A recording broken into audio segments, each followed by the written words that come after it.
এখন এই সরকারের নির্বাচন দেওয়া উচিত কি উচিত না, এই সরকারের ভিতরে পক্ষ প্রতিপক্ষ নানা ধরনের ঘটনা তৈরি হচ্ছে। এর মধ্যে কেউ কেউ বলছেন বৈষম্য বিরোধী ছাত্র আন্দোলনের ছাত্রদেরকে অযোগ্য প্রমাণের চেষ্টা করছে কেউ কেউ। মানে কেউ কেউ এই কথা বলছেন যে বৈষম্য বিরোধী ছাত্র আন্দোলনের সঙ্গে যারা ছিলেন তারা যে কতটা অযোগ্য, তারা অপরিপক্ক, এইটা প্রমাণ করার চেষ্টাও কেউ কেউ করছে।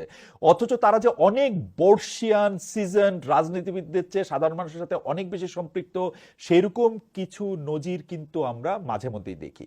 নাহিদ ইসলাম জগন্নাথ বিশ্ববিদ্যালয়ের বিক্ষোভের মুখে যেরকম সংযত আর সংবেদনশীল ছিলেন তা অবশ্যই প্রশংসাযোগ্য।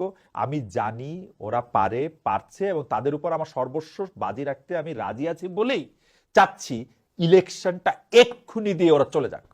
কারণ গণতন্ত্র কায়েম করার জন্য গণতান্ত্রিক সরকার দরকার। অন্তর্বর্তীকালীন সরকারের ভোটে আসে নাই, তাহলে কাদের ম্যান্ডেটে তারা ক্ষমতায় থাকবে? ঘটনাটা শুরু হয়েছে যখন অভ্যুত্থানের পরে ওদের সরকার গঠন করতে হয়েছে, মানে এই বৈষম্য বিরোধী ছাত্রদের যখন